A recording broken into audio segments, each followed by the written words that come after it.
So welcome back again. We'll start on time so we can finish before it's too late. So last Sunday we had our first meeting about conducting an edutainment event in December in Colombo, and I'm glad we been able to make some progress since then. So again, all your suggestions are welcome, and please write it to admin.srilankaleads.com. So there were several things that people summarized as necessary to be done at the last meeting. So I'll just go by one to tell you what we have done. So do a policy draft before the next meeting. And in fact, few people have helped me quite a lot to try and develop a draft. I don't want to mention the names here because there are quite a few. And so this was circulated. And since the circulation, I have added a few more edits into it as well. But I will go through it one line by line and edit it today. So find an event manager based in Colombo. I have made some inquiries into it. There were lots of online event managers, but no feedbacks anywhere or reviews of any of those managers. So I don't know whether they are efficient or not, but I'm still looking into this, and then hopefully we'll be able to find an event manager for the event. Sponsors, TV channels, theater is being proposed. We have not contacted them yet, but we are looking into it because people who have contacts told me that we need to have our policy document before we contact the channel. So the policy document is important. As the telecom channel dialogue has been proposed, but we will still open to suggestions here. Then we have there was also a proposal that make it a regular event in different cities every 4 months or 6 months. This is a big undertaking, but if the sponsors are willing, we may be able to do that. And let's see how this goes, but we'll keep that in mind because we need to continue to do it if we want to bring a message to the people. So multicultural involvement is welcome, and in fact, it seems like people are interested to do this in a multicultural fashion, and that's actually welcome. So we will give more details as we go. Development of a souvenir is an important part, but we have listed this in our policy document, but we haven't actually started yet. But for that, I think we may have to think about a subcommittee who can do that because it's quite a lot of involvement. Then we talked about short videos on good manners. And in fact, some have written short scripts as well and submitted. Oh, I have seen some of them, they're really good. But Nilmini Kumarini already working on this. And thanks for that. And then, so we have some opportunity to produce some new thinking based on these short videos, which will be available as well. And sponsors, yes, we are working on that. We haven't contacted any of these channels yet, so we will let you know in the future what is it. And confirm a theme for the event. So the Nirmalan sent me a draft, and from that we have extracted some material to create a theme. And connecting with the Ministry of Education was proposed, but this is not really favored by some. So, but it's still, we can discuss that and decide whether we should do that. So the location, if we can get, it should be BMICH. And then we briefly discussed as well. We were thinking about using this event, BMICH, as a fundraising event as well, to establish a virtual platform as a patch up, basically a bridge to the acute shortage of secondary school teachers. So the virtual platform that we are trying to fund through the same event is a virtual platform that can run in parallel with national curricula in 2024. The subjects that have most affected seems to be English, science, IT, mathematics, and humanity is a new area that we want to address at the same time. And we can invite competent teachers. There are competent teachers. And I think on the audience also there should be some school principals as well. They will speak later on. And saying, so invite competent teachers. They can prepare and conduct of lectures for a reasonable fee. So for an hour, say 2,500 rupees or something. Why I'm saying that is, at the moment for a single student teaching for 1 hour in Colombo is apparently roughly about rupees 500. And so if you take full preparation of a lecture into a IT compatible mode and everything, it will probably take another 2 or 3 hours to prepare a new lecture to the current curriculum. And therefore, you need to allow for that time as well. So that's why this figure per lecture. So if you can fund that, that will be good. And use a regular time slot to teach, maybe in the evening, 1 to 2 hours at a time and weekends, and use the English language as the primary language. I think that's important because that's the way we can cater it in a unified manner to all children, whatever the racial background it is.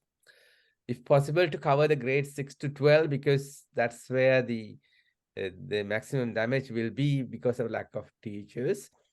And conduct regular mock examinations for motivation. So using a Moodle platform maybe. So that is also possible so that the whole program is implemented properly. So to self-fund it, so the offer the 100 students through the Zoom or Microsoft Teams so that they can register with a small fee for the lecture. And at the same time, you can actually stream it through YouTube so that it will be accessible nationwide free of charge. Why it is a small charge for the Zoom participants is because that will be interactive with the teacher, so they can ask questions and so on. I'm sure there'll be at least 50 students who might register with 200 rupees and then take it from there. So hopefully it will be self-funding that way. So the teacher's expense can be found. So then there was also proposal to develop a curriculum using social leadership YouTube programs for different ages. So that's something that we can think about as if we have enough resource. And we want to have for this program, we have to have a quality assurance system. So we have to have an independent feedback pathway from teachers as well as students, so we can rectify quality issues, including teacher competence as well. So we can do that way. So that's what was proposed. And I hope Mr. Wilson Gurunathan will join at some point today to give us a background to this. Don't know whether he's busy, but he said he would. So I'll stop sharing here and then present my proposal. Let me get that up there. Okay. So I'm presenting this today just to edit it as well. So then when the document is done, I think we would have addressed most issues that is necessary. So the vision, now education, Singaling ගොඩක් කතා කරන්න හොඳයි කියලා හිතෙනවා. Edutainment program policy document මේක draft එකක්. මොකද මේ document එක ඕනේ මේ අපිට sponsors ලා හොයන්න, එතකොට මේක කාට හරි පෙන්වන්න මේ program එක වැඩ කරන්නේ කොහොමද කියලා කියන්න. We have to have a document. So the vision එක තමයි to promote the best form of humanity and motivation towards developing a new social order to evolve our citizens towards a new educated nation we all deserve in Sri Lanka. So the purpose is, this is about this edutainment program policy document. The purpose is to build a fair, just, inclusive, open, collaborative, trustful, and engaging society by being better informed. Then strengthen social harmony and good governance. understand people's responsibilities to exercise the nation's sovereignty and develop more substantial individual rights to think and act independently, develop a shared set of values we can all commit to, honor the supremacy of the rule of law, actively participate in governance as citizens rather than outsourcing governance to be ruled by polarized few others. Transform from outsourced governance to self-governance via road mapping how, what, when, where, and by whom. Now, this is all described below. But මේකේ මොන හරි තේරුම් මේ කියපු ටිකේ මොන හරි වෙනස් කරන්න ඕන කමක් තියෙනවා නම් දැන් කියන්න මට එතකොට මේකේ නෝට් කරගන්න පුළුවන්. Anybody who wants to make any suggestions to the vision and the purpose? Any suggestions? Anything there? Okay, so if that's the case, I'll carry. Yeah. This focused on a general public audience or school students. This is for the edutainment event. Yeah, whole thing. Yeah. It is program is below. So we want to dedicate one evening. The one evening means from about 5 to 7, we will allow new talents from children to come forward.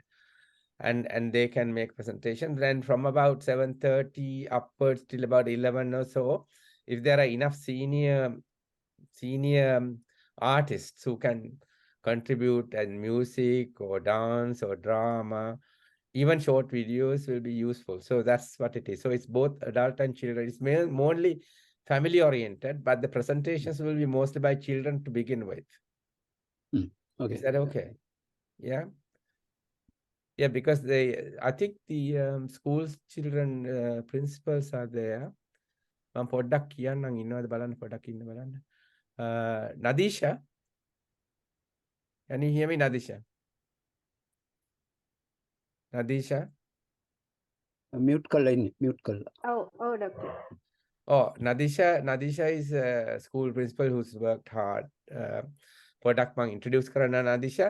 අපි මේ program එකේ අපි පොඩ්ඩක් කතා කරා අර මේ දැන් අපි මේ edutainment program එකේ මුල ටික talented children ඒ කියන්නේ ඉස්කෝලවල මොන language එක හරි මොන හරි drama එකක් හරි music හරි මොන හරි කරන්න පුළුවන් නම් කරන්න කියලා ඇත්තටම අපි YouTube videos වල දැකලා තියෙනවා Jaffna වල there's a girl who is very talented and there was a very recent video that has come from another girl in Colombo. So I think ඒ වගේ කට්ටියට එකතු කරලා පොඩි chance එකක් දෙන්න පුළුවන් කියලා අපි කතා කරේ. ඒ ගැන මොකද කියන්නේ මේ නදීෂ්? ඒකත් හොඳයි. අපි දැන් මට වුණත් පුළුවන් මගේ හිතවත් ප්‍රින්සිපල්ලත් එක්ක කතා කරලා දරුවන්ගේ ඒ වගේ දක්ෂතා ටිකක් ගේන්න. එතකොට දරුවන්ටත් ඒකේ විවිධත්වයක් තියෙයි නේද ડોක්ටර්? ඔව් ඒක තමයි අපිට එතකොට අර ඒකේ අර මෙසේජ් එක මොකද්ද කියන එක අපි මේ කතා කරේ. ඒ කියන්නේ රට හොඳ වෙන්න නම් අපි කරන්න ඕන දේවල්. මොනවද වගේ ඒවනේ අපි උගන්වන්න හදන්නේ නේ එක එක ලෙවල් එකේ හැටියට. ඉතින් ඒක ටිකක් ඉනොවටිව් වෙන්න පුළුවන්. ඕගලන්ට තේරුම් ගන්න පුළුවන් මොනවද හොඳ දේවල් කියලා ඒ ළමයින්ට තේරෙන විදිහට කරන්න පුළුවන් කියලා තමයි කිව්වේ. මං සඳමාලිස් අද ජොයින් වෙයි කියලා හිතන් හිටියේ. සඳමාලි තව ප්‍රින්සිපල් කෙනෙක් අද තාම ජොයින් වෙලා නැහැ මං හිතන්නේ. අපිට පුළුවන් ડોක්ටර් සාකච්ඡා කළා දැන් අපි ඉන්න ප්‍රින්සිපල්ලා කට්ටිය දැන් මම අජන්ත සර් කිව්වා අද ජොයින් වෙන්න කියලා. එයා පොඩි වැඩක් කියලා කිව්වා. දැන් අපිට පුළුවන් නේ ටීම්ස් එන් කරගෙන ඒ වගේ දේවල් වෙනම හදාන්න. ඒ කියන්නේ මම එක ටීම් එකක් ගන්නවා. තව ප්‍රින්සිපල් කෙනෙක්ට තව එකක් දීලා දරුවන්ගේ දක්ෂතාවයන් ගන්න පුළුවන් නේ අපිට. ඔව් අපි දැන් ප්‍රොපෝස් කරේ හවස 5 ඉඳලා 7 විතර වෙනකල් ළමයින්ගේ ඒ ප්‍රසන්ටේෂන්ස් විතරක් කරන්න. එහෙම කරොත් හොඳයිද? ඒ වෙලාව හොඳයි කියලා තමයි ડોක්ටර් මාත් හිතන්නේ.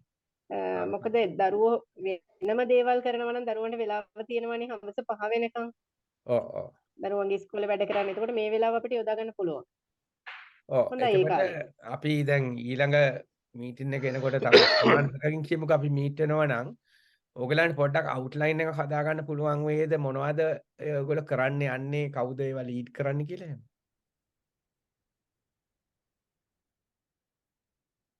ડોක්ටර් මම හිතුවේ ඇත්තටම මේක අපි ලොකු ප්‍රෝග්‍රෑම් එකක් කියලායි මම දකින්නේ. එතකොට අපි 6 to 11 ගන්නවා නම් අපි ඒක වෙනම වෙන් කරලා කීප අපි එහෙම අපි වෙන් කර ගන්න ඕනේ නේද මුලින්ම? මම කියප එක පැහැදිලිද ડોක්ටර්? ඒක තමයි ඉතින් ඒක දැන් ඕගොල්ලන්ගේ contacts තියෙනවනේ නේ. එතකොට අනිත් එක අනිත් languages වලිනුත් ඕනේ අපිට. ඉංග්‍රීසි වලින් කරන්න පුළුවන් ළමයි ඇති, සමහරවිට තමිල් වලින් කරන්න පුළුවන් ළමයි ඇති. එතකොට ඒගොල්ලොත් එකතු කරගන්නත් ඕනේ. මං හිතන්නේ බාලා මං හිතන්නේ ඉන්නවද දන්නේ මේ කිව්වා අපි බැටික්ලෝ වල කනෙක්ෂන් එකකුත් තියෙනවා කියලා.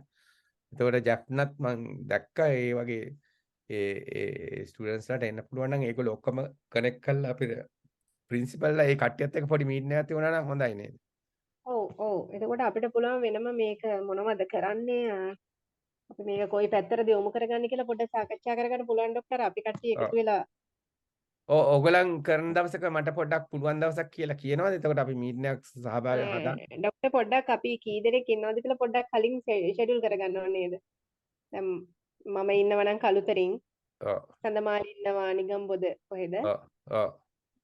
මාව නැල්ලෙන්. එතකොට අපිට බැටික්ලෝ හරි ජැෆ්නා වලින් කට්ටියත් ඕනේනේ, කොළඹ වලිනුත් ඕනේනේ. නේ? පුළුවන් නම් මට පුළුවන් කොළඹ වලින් කෙනෙක් ජොයින් කරලා දෙන්න. ඔව්. එතකොට සවුත් කවුරු හරි ගෝල් හරි මාතර හරි එහෙනුත් පුළුවන් වෙන්න එපා. අපි පොඩ්ඩක් හොයලා බලමු කොහමදත් පුළුවන්. හොයලා බලමු. ඕකේ. so එහෙනම් වෙන නදීෂා ඒ ගැන දැනට තව කියන්න දෙයක් නැහැ නේ පොඩ්ඩක් මම ඒ ටික තමයි අහුවේ. තව නම් මට කියන්න දෙයක් නැහැ ඩොක්ටර්. හැබැයි මම දැන් කීප දෙනෙක්ම දැන් මේ දවස්වල O level paper marking ලංකාවේ. එතකොට මම මේ කීප දෙනෙක්ටම කතා කරලා අපේ මේ ප්‍රෝග්‍රෑම් එක ගැන මම ඒගොල්ලන්ත් එක්ක කතා කරා. ඒ කීප දෙනෙක්ම කැමති වුණා. ඒ කියන්නේ ඇත්තට paper marking ගුරුවරු කියන්නේ එතකොට සිලබස් එක ගැන හොඳ අවබෝධයක් තියන අයනේ. මම ඒ කීප දෙනෙක්ටම කතා කරා මේකට සම්බන්ධ වෙන්න පුළුවන්ද කියලා. තාම ඒක මම කරගෙන යනවා. මොකද හයිය ඔයගලන්ට පහසු වෙලාවක් කියලා කියන්න අපි ප්‍රින්සිපල්ස්ලා ටික හරි ඒ සහභාගී වෙන ටීචර්ස්ලාත් එක්ක පොඩි මීටින් එකක් තියුවා නම් අපිට ඒ පළවෙනි පැය දෙක බෙදාගෙන හදා ගන්න පුළුවන් නේ. ඔව් doctor.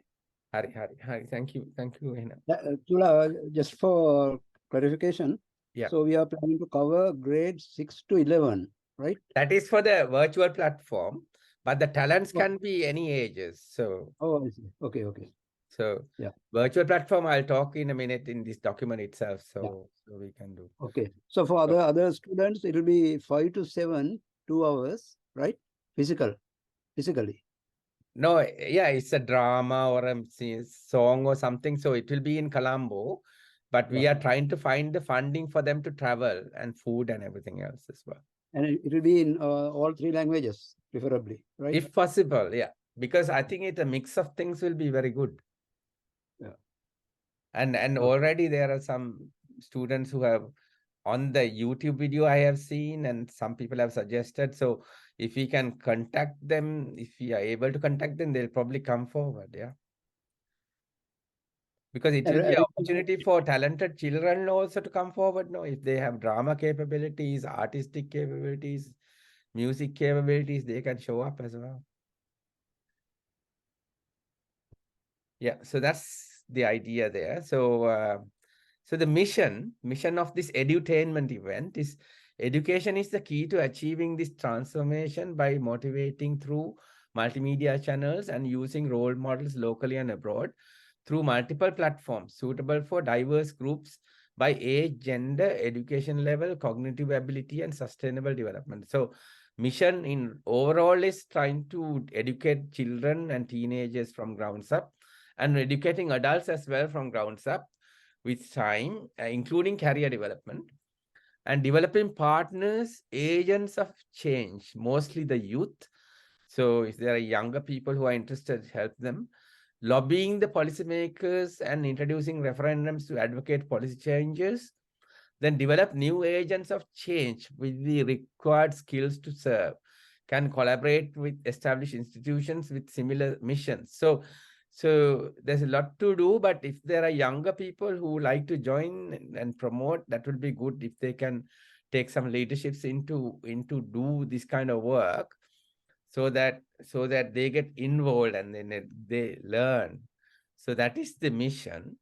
So the strategy, now strategy is the edutainment events is the strategy, one of the strategies. So first of all, establish a collective agreement to shared vision and mission. So I hope at the moment, is there anything that we need to change in the mission or vision?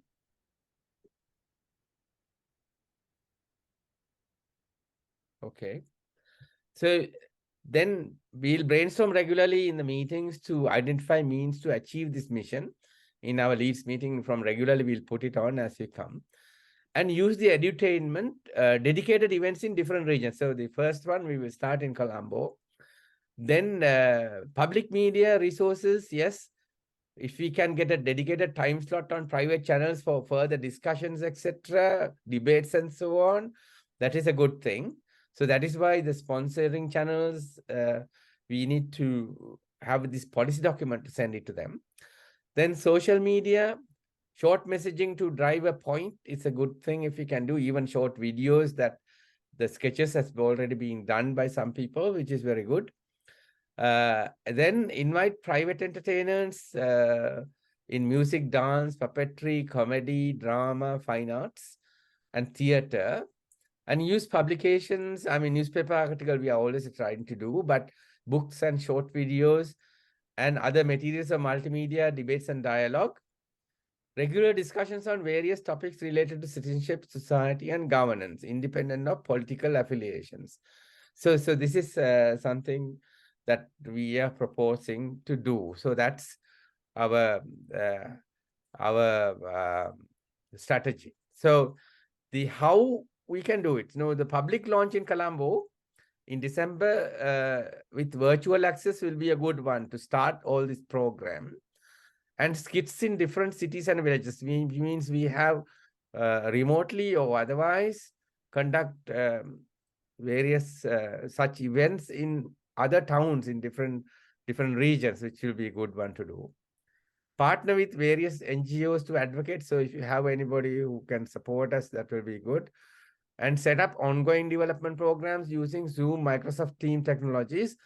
I have spoken to some IT experts and they suggest Microsoft Team will be better for this kind of program.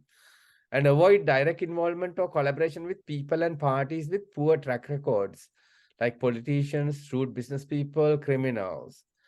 Anything else here, these tactics? Is there anything else we need to add or edit to change?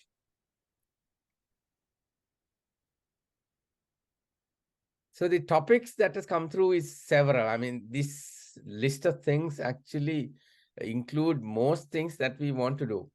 Now, all citizens are created equal with equal rights, and we should grow as unique individuals using individual talents. So equality is something that we want to promote in the process. Recognize the power of inclusivity and diversity. That's exactly what we've been discussing for a while, and that's something that we can promote through this as well. Roles and responsibilities in a constitutional democracy. Then embrace a set of shared values. We thought about this before, and like empathy, tolerance, integrity, humility, accountability, and compassion as necessary to develop an inclusive, collaborative, trustful, shared and open culture.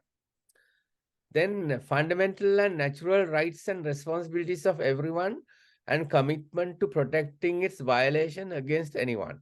So like value and rights in the freedom of conscience and expression, values of the new citizen we plan to develop, self-respect as human being by behaving with honor and dignity, respect each other as equal humans, independent of superiority, inferiority by being willing to agree, disagree with mutual respect, by understanding the other point of view, think independently and participate proactively, honest courage to stand up, speak up and be heard.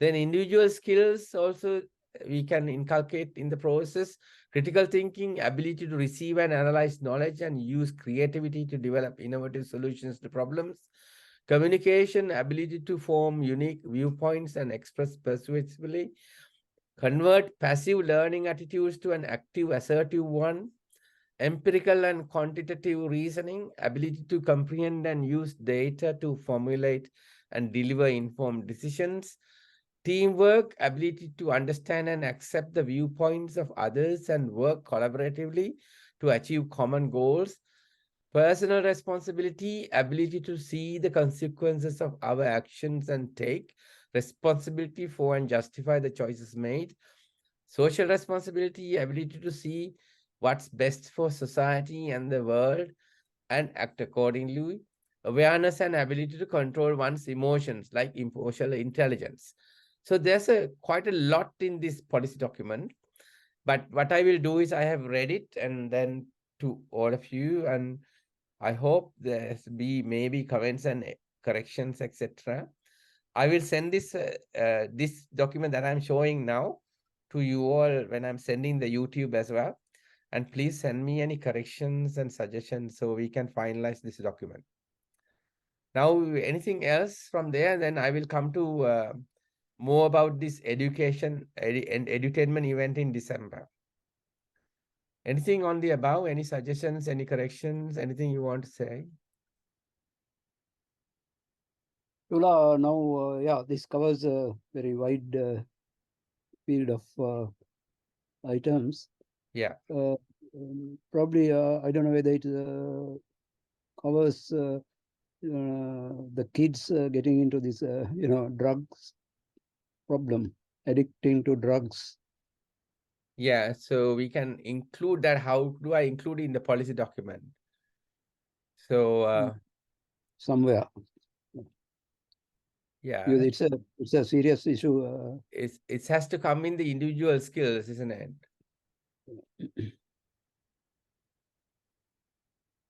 So shall we say pros and cons of addiction?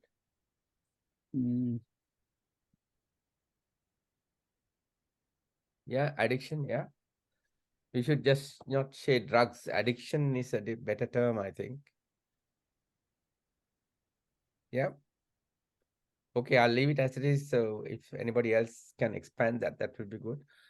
So now we'll go to edutainment event in December. The theme, now there was this Nirmal suggested that, and then perceptual modification through multicultural participation to develop a new norm for our nation. That's the theme. So the description, this is just a single term that I kind of made up. So this Lankabhinandana event in Colombo is to promote strategies and ideas on how to uplift ourselves as a nation through various artistic mediums, such as songs, drama, comedy, etc., in all three languages, combined with talents in the country.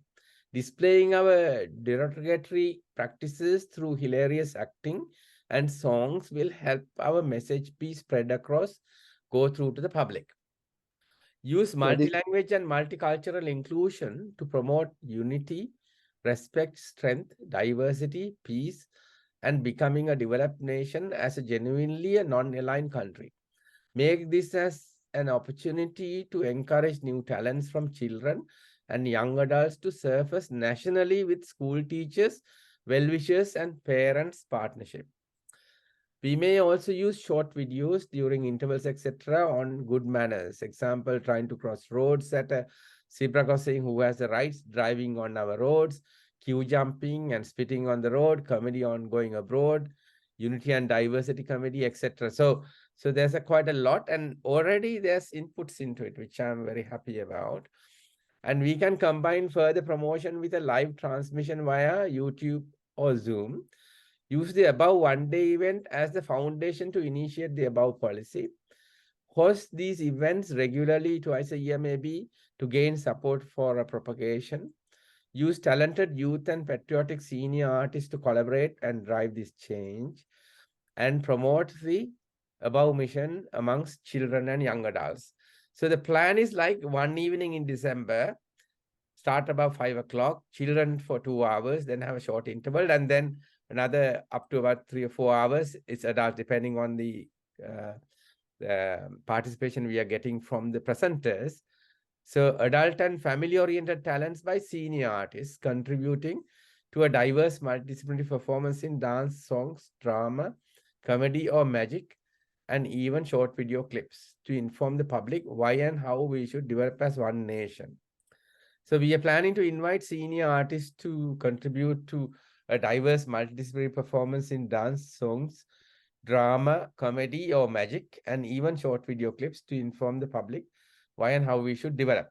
So the supporting services, we need a steering committee, obviously. We have not appointed, but we need an event manager mostly. I haven't got a someone who's got recommendations as such yet, but that's something that we want.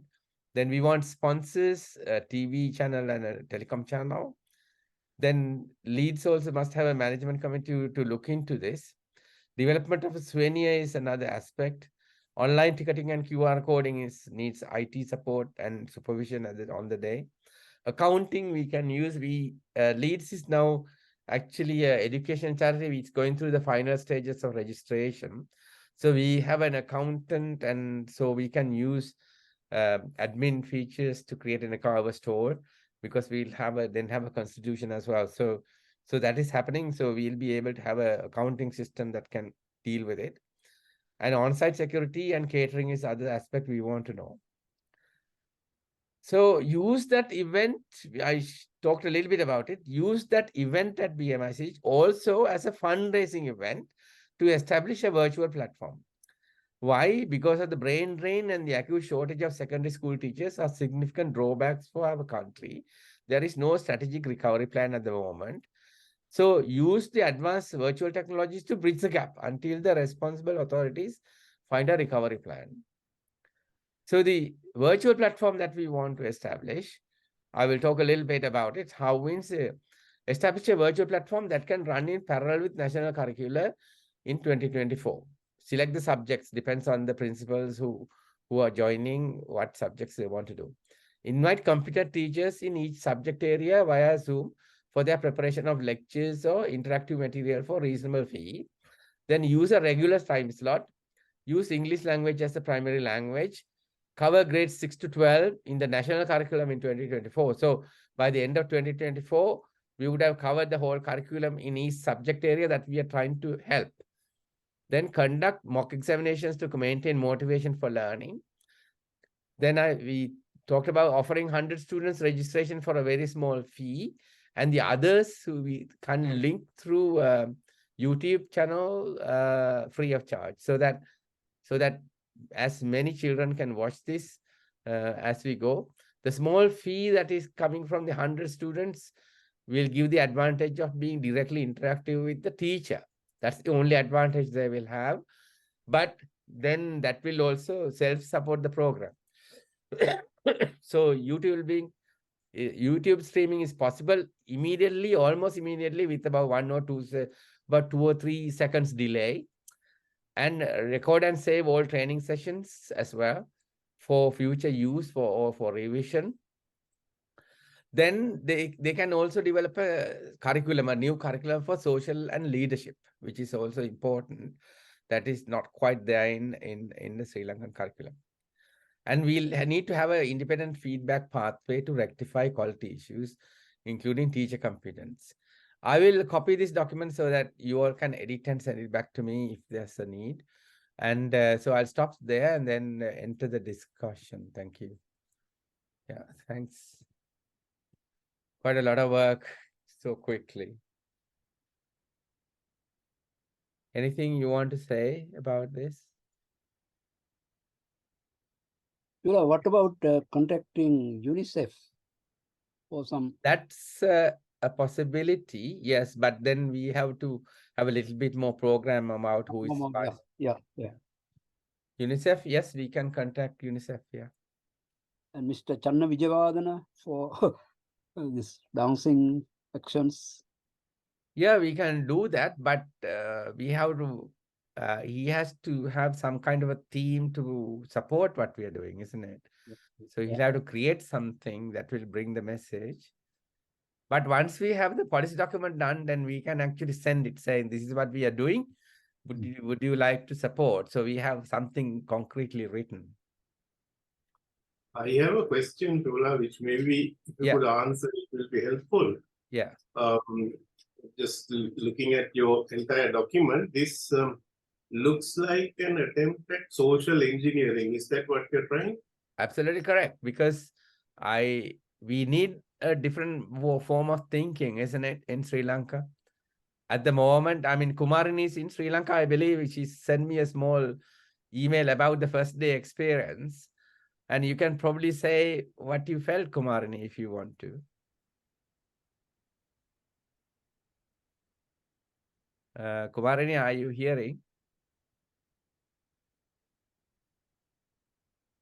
Yeah, she sent about having no dignity, no respect, everything with her first day experience. Social discipline is Yeah. So manners. So in that case, Chula, do we have anybody who has any experience in operating these social, social engineering projects? I'm not sure, but I think I don't know. Maybe Anura, you can probably comment on that. No, well, I don't know about resources. Yeah, I mean, because I'm not on the ground level. Nirmala, you might have some ideas. No, that's what I was trying to figure out whether there's someone who's actually done something like this in Sri Lanka, but I can't think of anybody.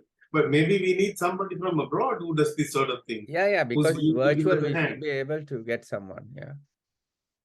Shall I comment on this, please? Yeah, yes, Kumaran. Yeah, go ahead. Please do. Sorry.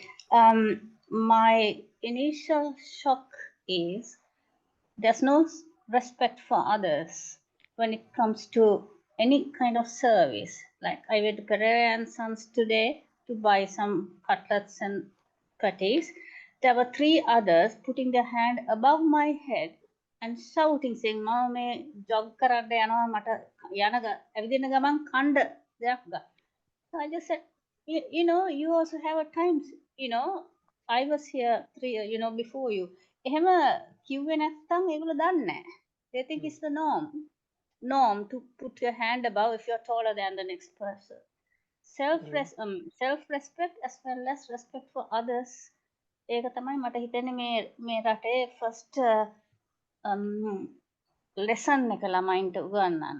අනිත් අයටත් ඒගොල්ලන්ට වගේම all the other people in this country also have their needs. So respect others. I don't know whether this is the right thing to say. I think Kumaran, you're right. I mean the respecting and all these manners thing has to be. It's better to social teach discipline. the children, younger children, because then the adults get influenced because they ask, "Daddy, why are you doing this?" or "Mommy, why are you doing this like this? This is not the right way to do." That very often comments come from children. So teaching children is more effective than trying to do it the other way around. In that case, I agree with you. The parents have to be educated too to listen to the children if they bring up a valid point. Yeah, true. But in the Sri Lankan situation, still we actually have a curriculum that's come through the colonial times, which is actually a bit suppressive. You are stopped for talking, stopped asking questions. So if you have a class, it's impossible to get even one person to raise the hand because that is the culture you have been in. Basically, the colonial education system has been to provide support public servants, not leaders. So if you come to kind of say UK class and so on, there are 1,000 questions when you want to do something. And the question is that everyone has got a good idea and the teacher never says it's bad. Always you take a positive aspect for students. That is not happening in Sri Lanka. So I mean, with the teachers and so on, this is the thing that we can inculcate through all these small videos or dramas where the principals can actually inculcate saying, ask questions and give some leadership kind of thinking, because children have very good ideas sometimes, but they are afraid of talking about it because it's the top-down service training that we are still following from the colonial times. We have to change that training system. May I also add a little suggestion? The curriculum should, and it'll be nice if the curriculum includes great people like Martin Luther King. Today is Martin Luther King Day. Does anyone in Sri Lanka know about it? Gandhi, Nelson Mandela. I mean, our children in UK learnt about all these people when they were 8 years old, and they had to read and write. No internet during that time. They read little books from the library.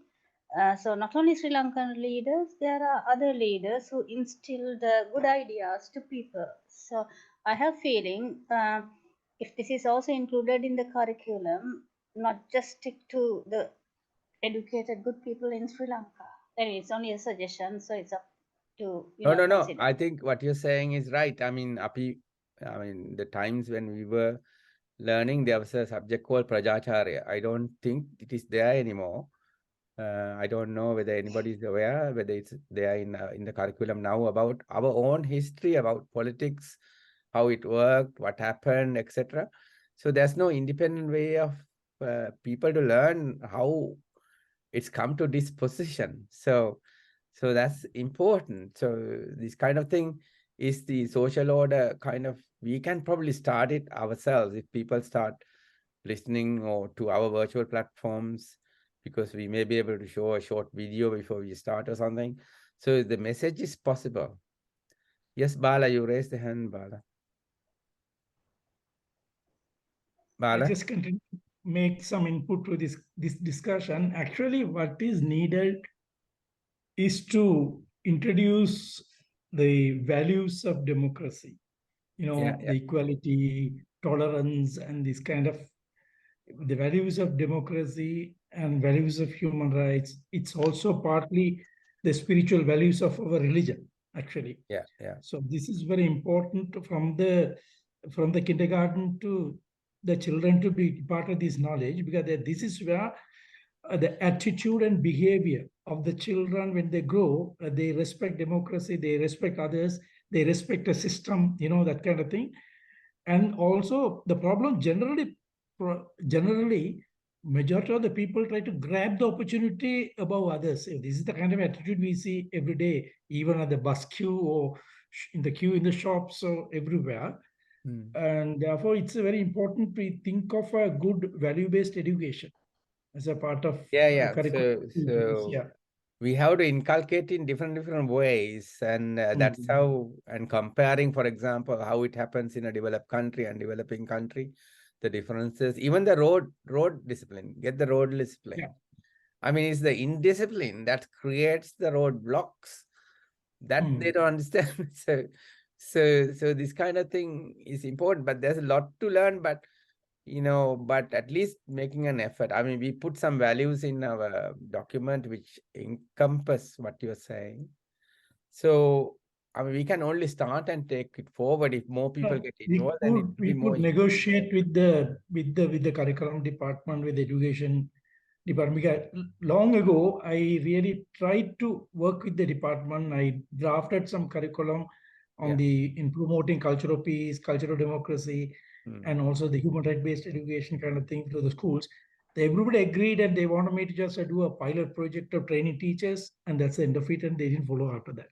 So we need a very continuous The one main problem is the politicization. That's the main problem you have in all these blocks, because the heads and directors and leaders are more parachuted people rather than who have been promoted through meritocracy.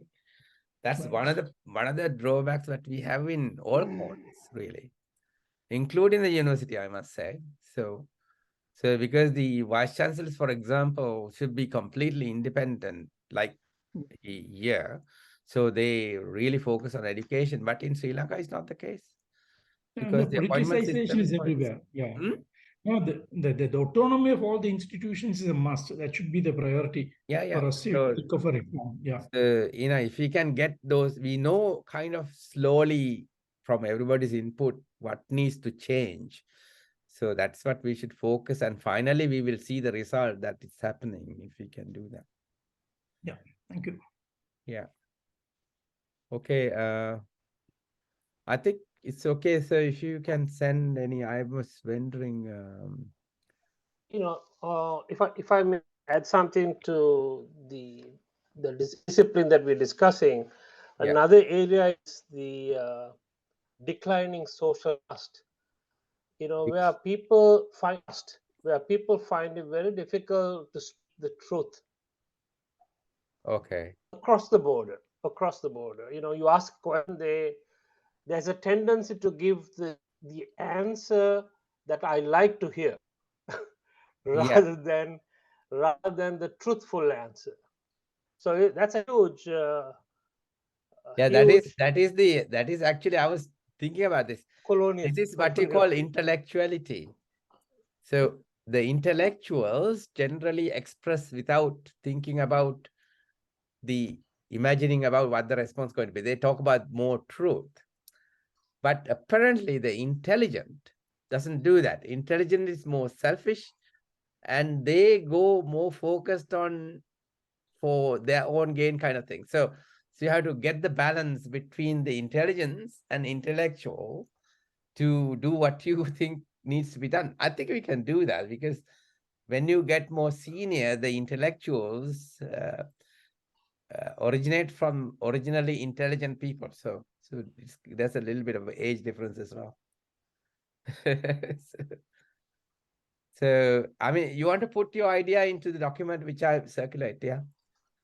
I will send it, and then thanks for sending all the comments and everything. It was very useful. Any other things that we suggest? I think the school input is next important things. Unfortunately, I think. And Doctor, if you can even include what I think Bala just proposed, if we can at least highlight and address some of the values in democracy.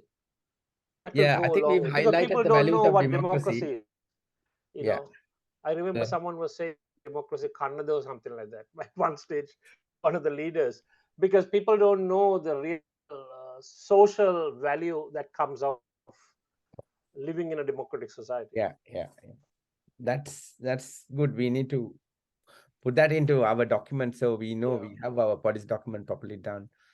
So please do send the comments. Yeah. And also, if you can refrain from conducting these sessions like the classroom where somebody preaches and everybody says hey and goes home, or it needs to be the teachers, or it should become the coaches.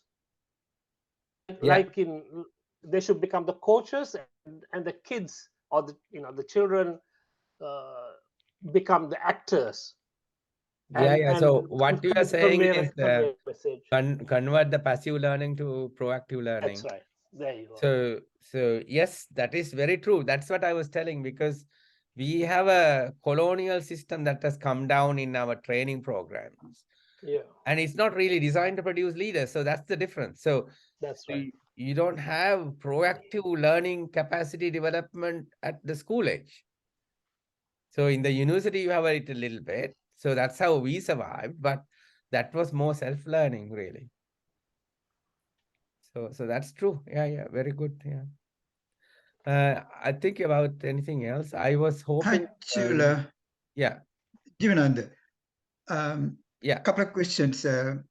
Yes. When you're listening to all these things, what it boils down to is education. We need to have education. Yeah. So if you define education, the purpose of education is to produce good citizens. Correct. Okay. Yeah. So a good citizen is defined as someone who is not a burden to the society, but an asset to the society. Yes. And they are self-sufficient. Okay. Yeah. So this is a big area. We addressed most of those things during our discussion. Yeah. So unfortunately, I cannot be much help with the BMICH event because I'm over here. Yeah. But I have been thinking quite a bit about the virtual platform. Yeah. I will send my comments and suggestions soon. Yeah. Before I do that, I have a big question to ask you, because I'm outside, I don't know the situation. I try to understand this. Yeah. So let me tell you how I came to know about this. I have myself and my wife, we have been supporting a bunch of girls who were essentially orphaned during the war. Yeah. So for the last 13, 14 years, they are called Ranaviru students or something like that. Yeah. So the main problem I hear from them is the tuition. Yes. Okay. Yeah. Their parents keep telling me, if those days, if our president can abolish the tuition system, we can Yeah. survive with what we have. Yeah. Okay. Yeah. And so I proposed, one, because of this problem, since I don't have any internal data myself, Yeah. I proposed, sent a proposal to one of the leading research organizations in Colombo. Yeah. I offered to help pay for the costs. Yeah. They have a standard cost. They refused to do anything because they said that it's a political issue. They don't want to touch. No, yeah, there's a huge politicization all across. That's Yeah. So what I want to know is, what's our opinion about tuition? Is it an asset? Is it the drawback? The question is now, if you look at Sri Lanka, okay, all the parents, most parents spend everything they have to teach their kids, okay. So that's a good thing. I mean, because of that only Sri Lanka is surviving to this extent. If not, we would have been even further down, because there's this individual parent drive to teach children, because they are so competitive. They think you have to pass all these exams somehow. So because there are no other opportunities, like say vocational training to be a mechanic, be a carpenter, be this and that, there's no such a thing. So they only want to be an engineer, doctor, or accountant, or something like that. So Chula, sorry, I agree with you. I mean, that's absolutely right. But what's the outcome? What's the outcome? Are they getting their money's worth at the end? Because only 5%, less than 5% of the student population go to the university.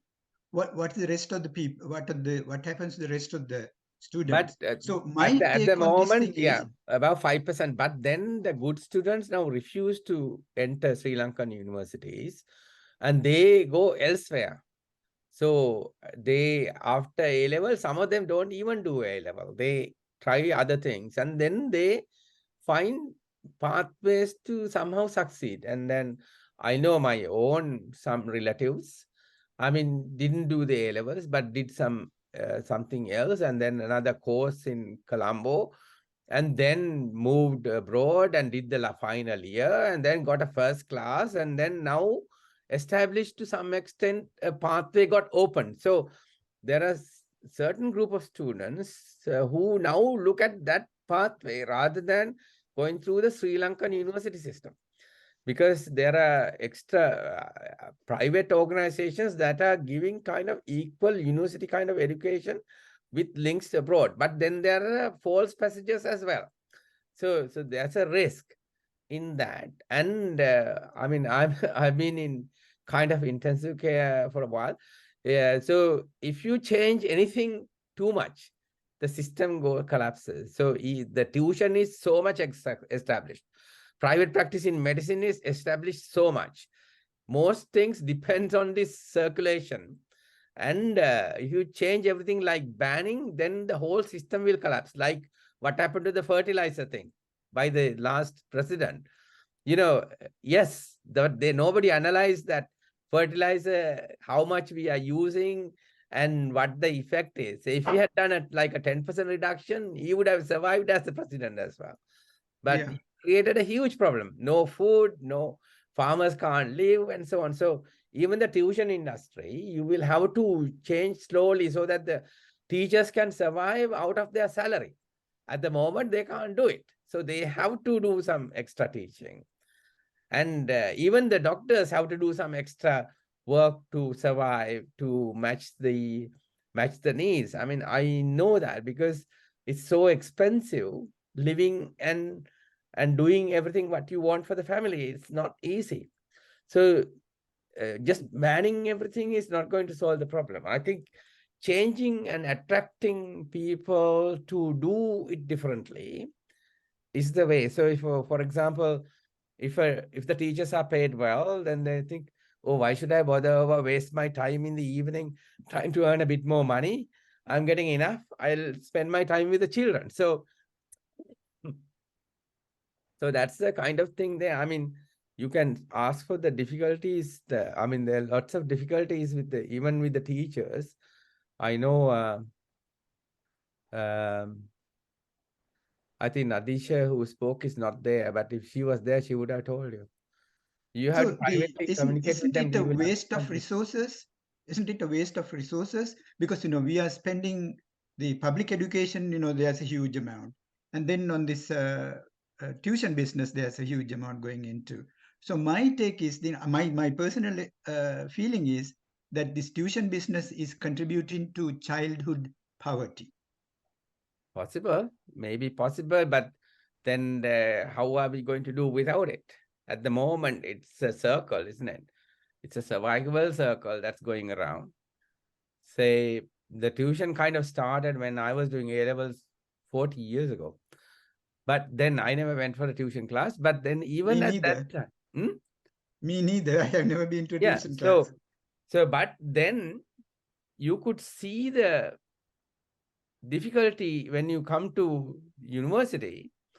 And after 1 year, people who got 4 A's in A-level and came to university failed the first exam in total. I keep hearing that, I have quite a few lecturers at Peradeniya. They keep saying that, the kids who are coming to the university are not prepared for higher education. Yeah, true. Now you can see the issue, isn't it? So people who will self-learn a little bit try to find the way through, but people who had passive learning through tuition can't face it. Yeah. So the reason I'm asking this is that, when we go to the setting up the virtual platform, are we going to focus on STEM education or what we call the soft skills that are needed for the new social order? We can have a separate discussion. There is in the subjects included, there's a wide subject that is classed as humanity in it. So that is something that we want to design in this virtual platform, so that these kind of ideas will go into the students as well. So, but the students who are coming in will be attracted only because if they follow this, they can pass the exam. That's why they will come in for the first run, okay? So we need to attract the students anyway, but then at the same time, we can introduce this new kind of thinking in a very short kind of things like short videos or something, so that they understand it. And even we can introduce modules, for example, introductory modules to the teachers who are going to do the teaching to inculcate some of these ideas during their teaching as well. Say, for example, 3 people raise their hand. So you give the first person who raised the hand to ask the question rather than to anyone, or the person who is shouting, and so on. So these kind of practices can come through in that as well. Sure. Yeah. So as we go, we can have that discussion. Yes. We will probably have to design something to introduce a bit more values of democracy, humanity, and shared values into this. So that can be done if we get this going in relation to address the current problem of brain drain and the shortages of this thing, and the tuition classes are so expensive. So if it's the same teaching is going free of charge online, then the students might think, okay, I'll do it from home. I don't have to travel to the town. So there'll be some interest, I hope, if the teachers are good and the material is good. And also if we have better results in the exams with those students. There's a lot going on. Yes, Sorry. Yeah, just a very quick one. I myself never went for a tuition class at all. So I got into Peradeniya, and the first lecture in zoology by Dr. Moder was that you come to the university to read for a degree. I still remember that. Yeah. And then following on, my children went to good universities in UK. They never had tuition. UK doesn't have any system called tuition classes. You will agree, right? Yeah. And not in the university, no. No, I mean in school. When during school their also school you don't. time, Yeah. Children never, there are no tuition classes run by teachers or private tutors in UK during the time of my children's education. Yeah. But So, now I when think I some parents are seeking private tuition because maybe not, it's yeah, not in the sticks multicultural where, and multi system at the moment. So or there may be competition, but not in the sticks, green sticks where I live in Winchester, not yeah, a single tuition class. But yeah, one thing is for sure, the most prestigious universities like Oxford and Cambridge, the subjects, for each subject, there's only 4 lectures per week. So my daughter did philosophy, 4 lectures for a week, and they have to read 12 books from Friday evening to Monday morning to write a tutorial. no, So that's correct. yeah, So that is more assignments, and that's yeah, quite true. You have a very clearly written curriculum with the objectives, and yeah. then you need assignments to complete those objectives, and that is how the system here works. So when you are in the university, you are so busy. I mean, all the students work through the night to get their Yeah. assignments completed. Otherwise, they don't get promoted to the next level. And the progress is now monitored online. In the schools as well, the student progress is monitored, and the parents are told by grade 10, these are the best jobs, these are the best opportunities for your child, because these are her or his skills that we have monitored. So there's a computer system that actually projects a particular personality to go where after following them in the school. So Another thing I can, sorry, yeah. Another thing I can suggest is for private companies in this country to have work experience programs like in the UK. So during their holidays, the company offers them a 2 weeks free training. Say in the agriculture, a company who's doing agriculture, chemicals, accountancy, all our children went to work experience, banking, free training, and then later they choose, oh, I would prefer banking. That's how my son got into banking.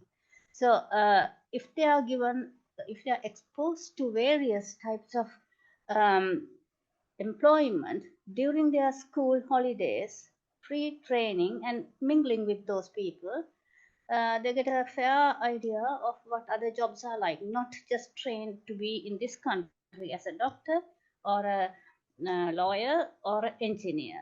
Otherwise, I mean, my impression may be wrong. Otherwise, you are considered that you are doing a second-hand job.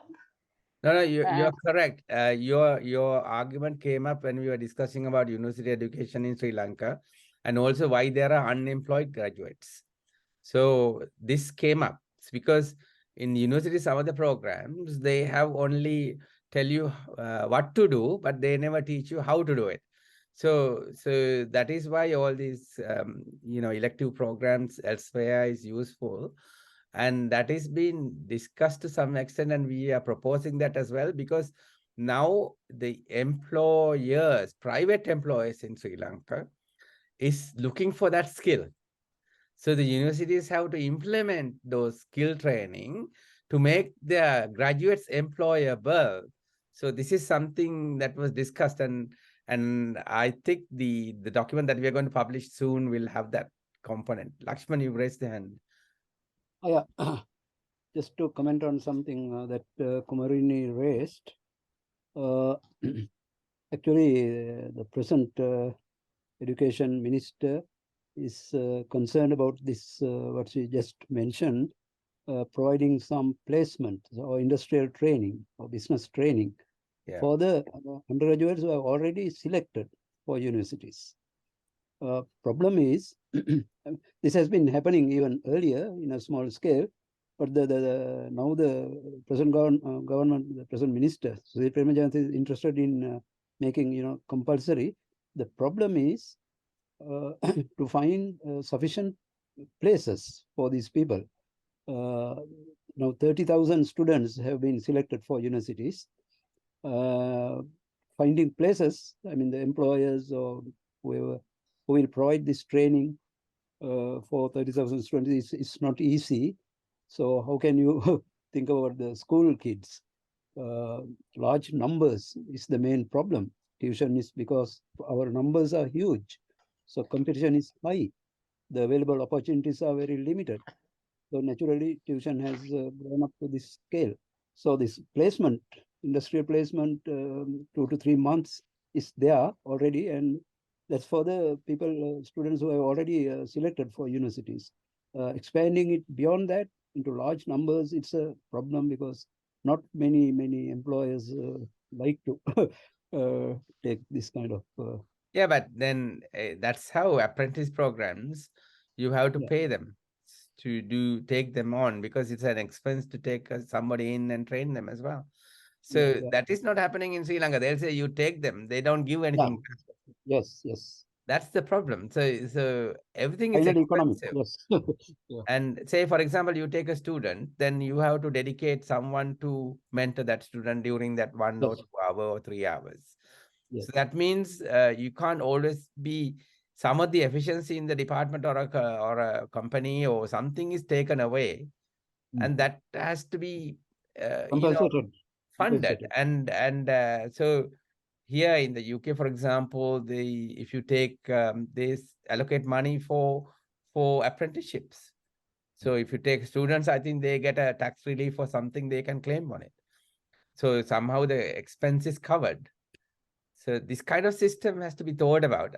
So the ministers will talk about these things. They don't plan it or listen to people who can actually implement those things. That's the trouble.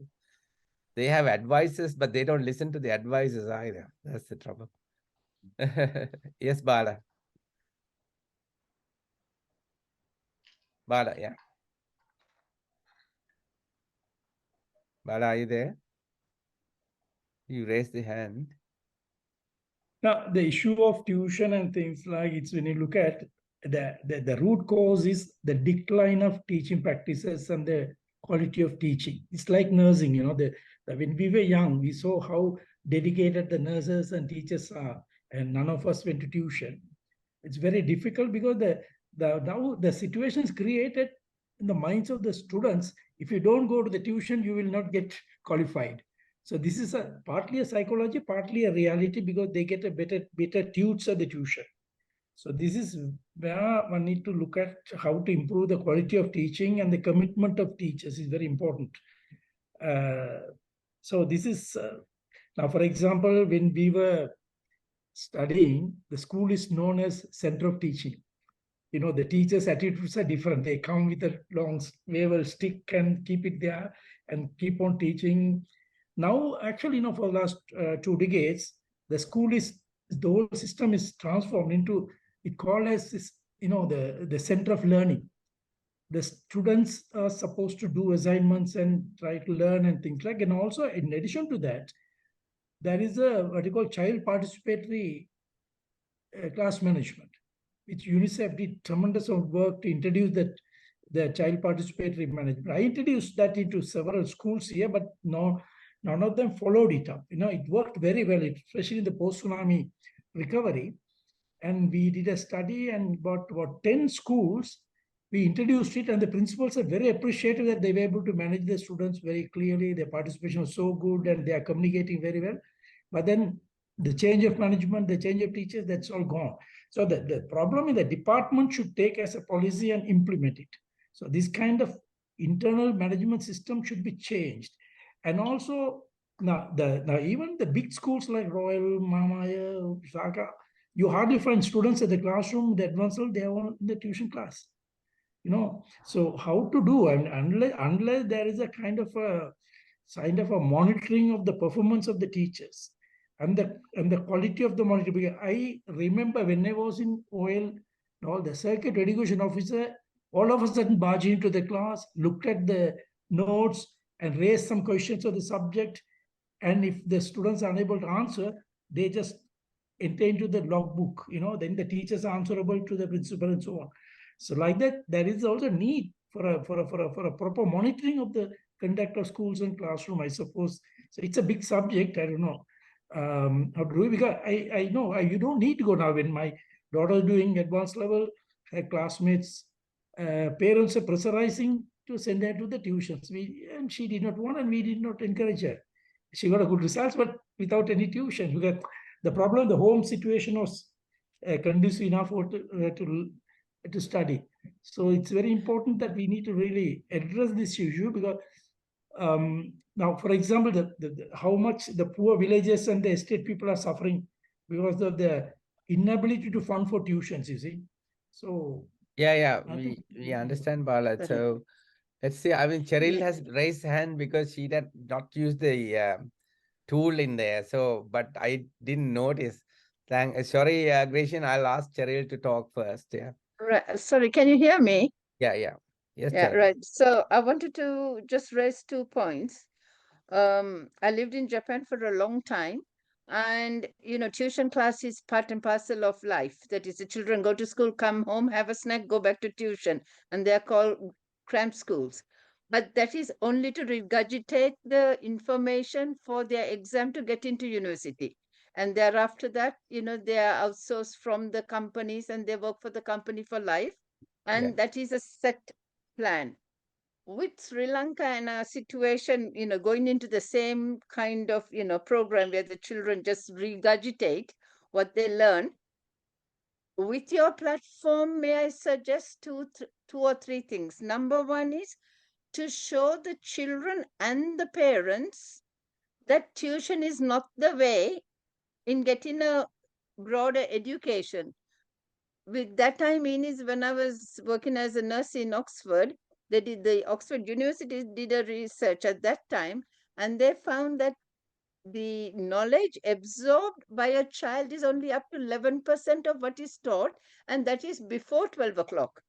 So these schools have academic subjects in the morning and the other subjects in the afternoon after lunch. So they say before 12, only 11% of what is taught is absorbed, and that the brain itself of a child is not able to take more information. So yes, they go to these tuition classes. Yes, they sit and they look at the teacher and look at the blackboard, but actually they do not absorb the information or that extra teaching, because they're only reinstating whatever the curriculum was that was taught in school, although the teachers may not necessarily teach in school in the morning because they're just saving their own energy for the tuition classes in the evening.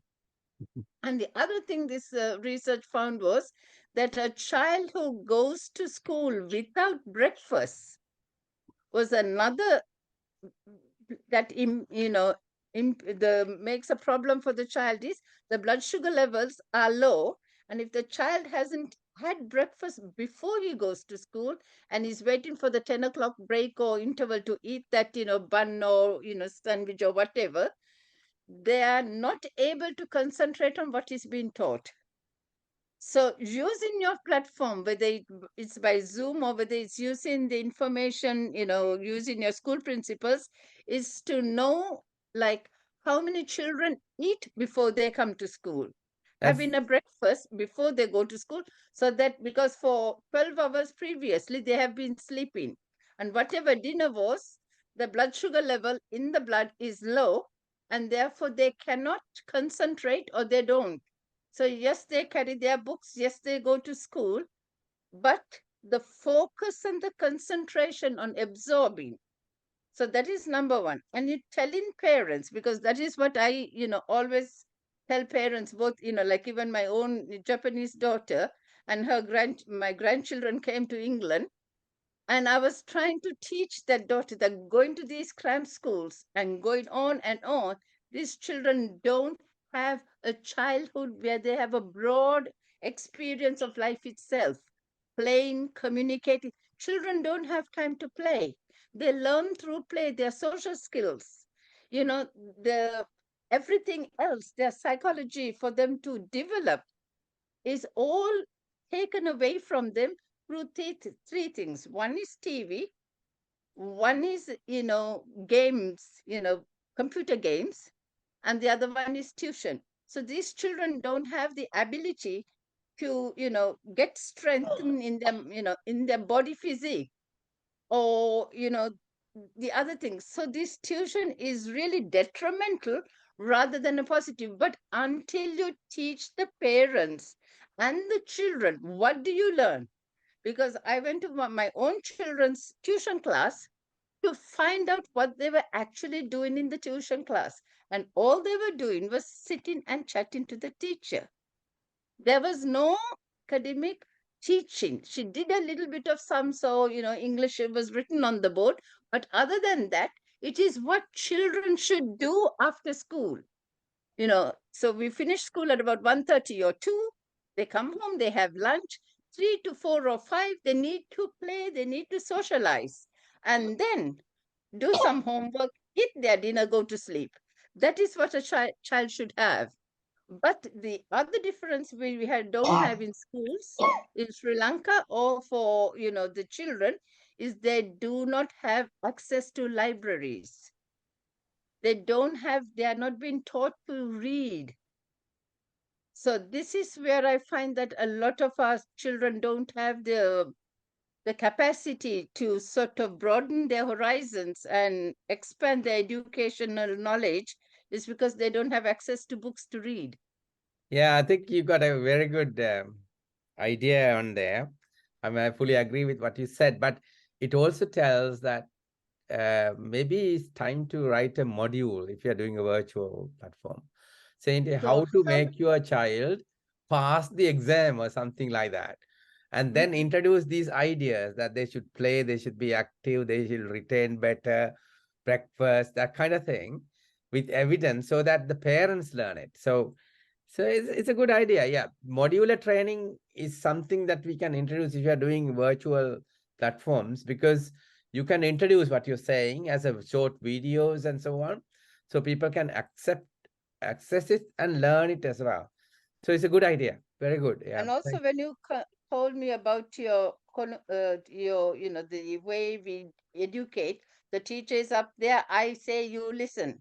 Instead of that, have the children, even in a classroom, just sitting in a circle, and the teacher sitting in the circle, so that she has access to every child very easily. So not the good ones in front and the ones who are not so intelligent or not so interested at the back. She has equal access, and then it is like a discussion. Whatever the subject is, a discussion, and not a I teach you learn situation. This is true. Like small groups, even within the class, to have small groups in circles is used to actually manage the competencies also. So differently competent students are put differently, so they don't feel bad, because they feel everybody is competent, and then they get motivated to learn. Yeah, those are models. That's actually very good ideas. So yes, that's a good idea. We can think about that. Gratian, sorry, Gratian. Yes. Thank you. I think we are talking about education in Sri Lanka. Yeah, we got into that because we started about this virtual platform that we're trying to create in relation to, we want to promote it through our edutainment event in December. So that's what we got into talking about. I think, I mean, education in Sri Lanka has a long history.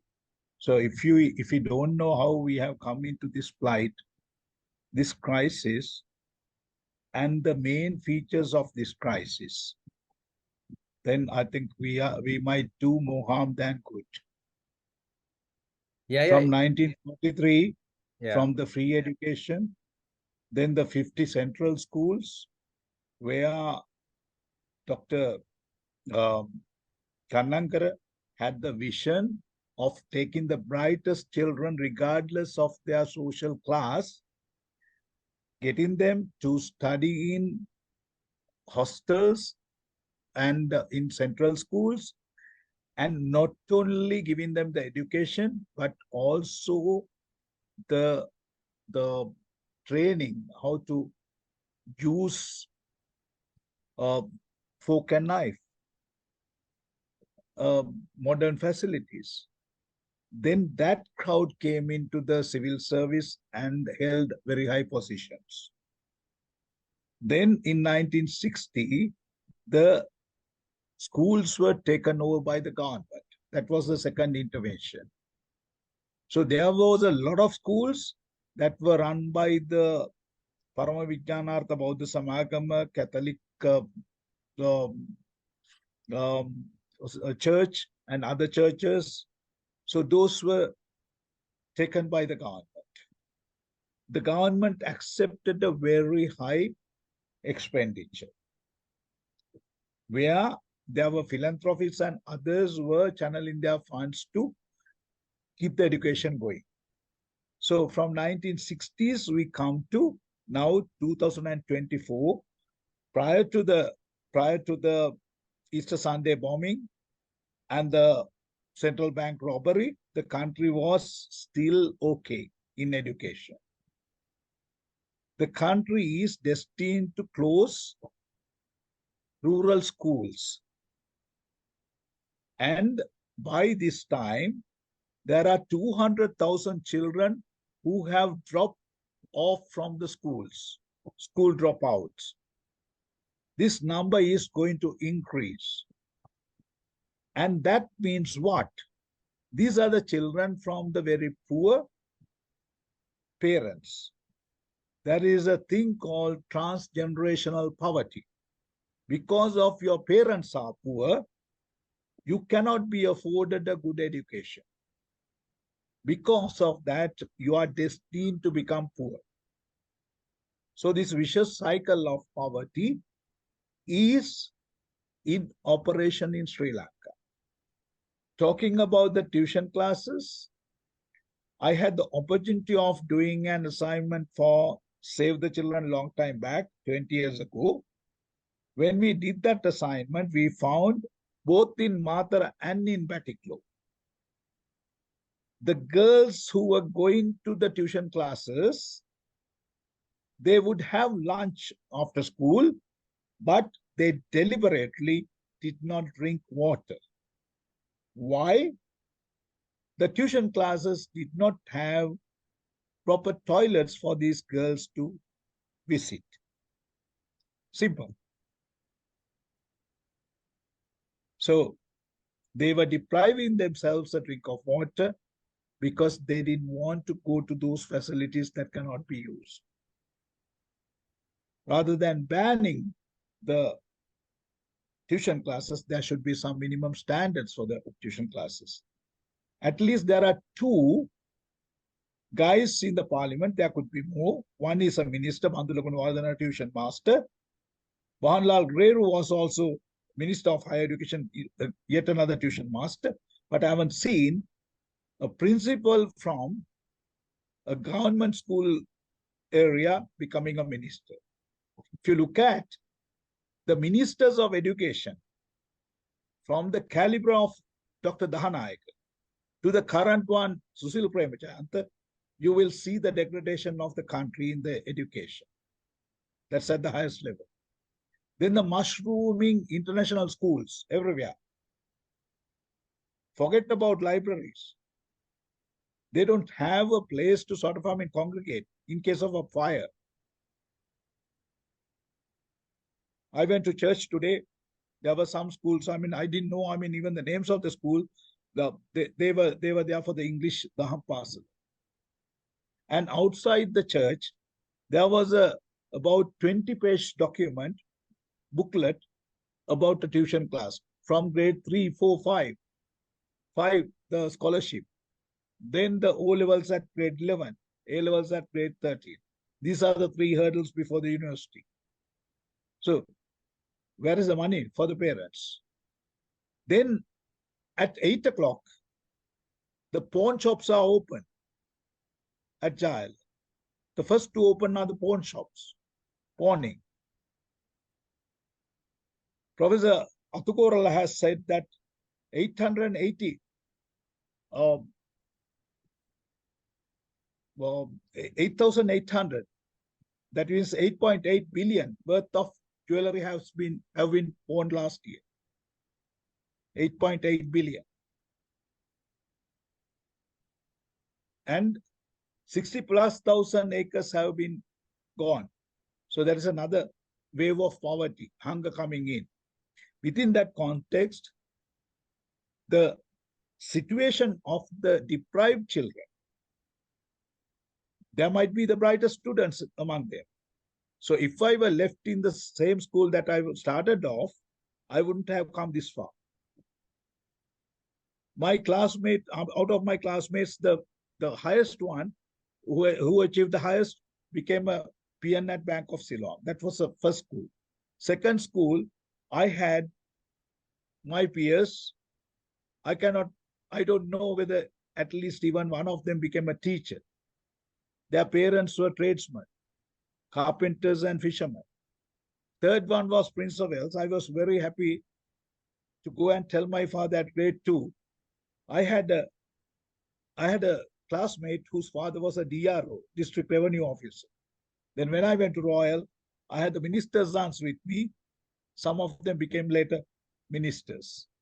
So my social transformation, my educational transformation is correlated to the schools that I went.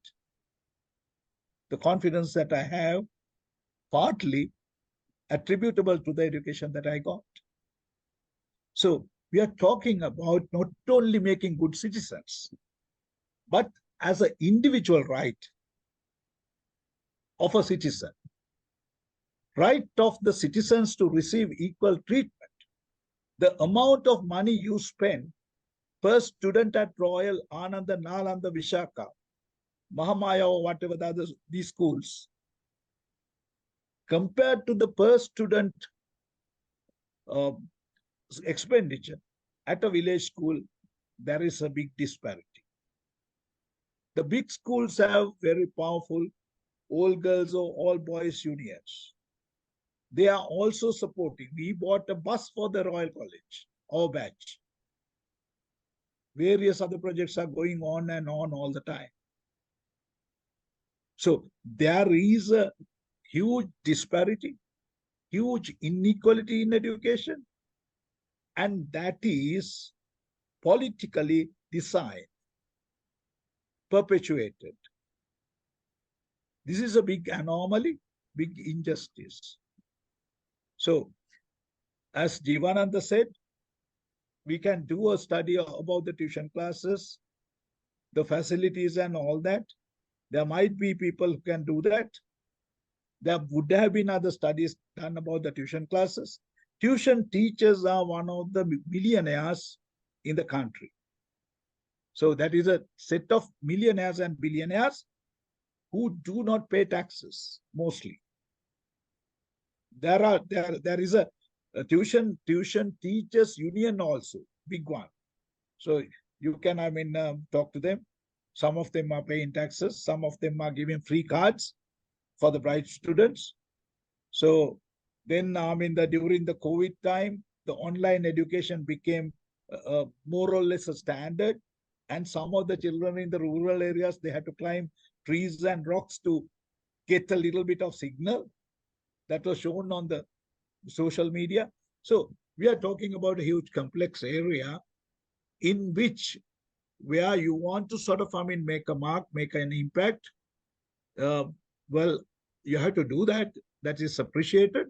But at the same time, what we need is somebody capable to do a little bit of history of the Sri Lankan education going back to let's say 30s, right? How did we come into being here?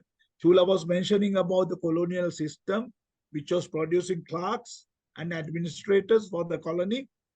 But from there, we have not gone anywhere. But at the same time, there is another aspect of this. The employers all the time think that the university should give them a finished person who can come and work. No, universities give the employers somebody who can learn their system, who can perform well, provided they give good orientation and take interest in training.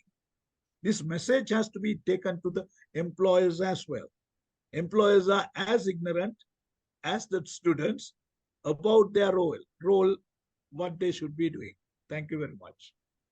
Okay, Gretchen, we were talking today mostly about a virtual platform, basically to bridge the gap that is there in relation to the brain drain. So I think the virtual platform will break through most of the barriers that you talked about, being discriminatory and poverty and all that, because all you need is a bit of data to have a free access to the virtual platform. That's all. So if we can develop attractive modules, then the students will get attracted to the virtual platform, which is free of charge. So we can do it if we get good involvement, good modules being written for various subjects. So we are working on it. There are few principals who are interested, so I will keep you informed. So we've had a discussion. I will call again when we have some more input in relation to our December program and also the virtual platform. So if you have any ideas, any connections who can help us, please write to me to admin.srilanka.com, and then I will take it from there. And then if you also can get involved more to practically organize things, that will be useful as well. So thank you for today's discussion. Dula, one yes, more thing. Yes. When you're talking about these online platforms, Yeah. one of the very strongest partners that you can get is the ICTA. Yeah. Okay. Okay. ICTA was, 20 years ago, ICTA was highlighting the experience they had with the Mahavilachya school, where the children of a rural school were trained to do the data entry or something like that related to computing. And they were highlighting that as a big success. Yeah, can you send me some links into that so that I can see whom to contact and all that? We'll see. Sure. That's all right. Yeah. Yes, Christian. No. I want to lower the hand. Yeah, okay, right. Okay, all right, okay. Thank you. Right, okay, thanks for everybody. We made some progress. I'll keep you updated with what we've discussed. And then maybe we will have another meeting shortly once we made some progress. Yes, Cheryl.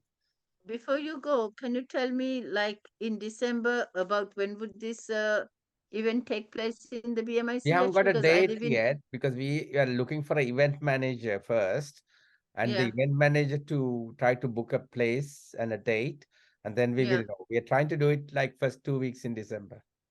The other second thing is, for this project itself, where is your, where would a donation be sent to? Don't do any donations yet until we establish our accountancy system. I will tell about sponsorships and everything later on. Actually, totally to date, we've been totally voluntarily doing all this work. So, but this event obviously... No, because you said you need money for the, for traveling and for food for children to come to the event. Yeah. So that we will let you know when it comes. Yeah. Don't do any sponsorships at all. We don't take anything at all at the moment. But we will let you know exactly the costs. We have to estimate everything and then let you know exactly how it can be done. Okay, thank you. Thank you, Cheryl. Yeah, thank you very much. Thank you. Thank you all. So I'll keep in touch shortly. Thank you.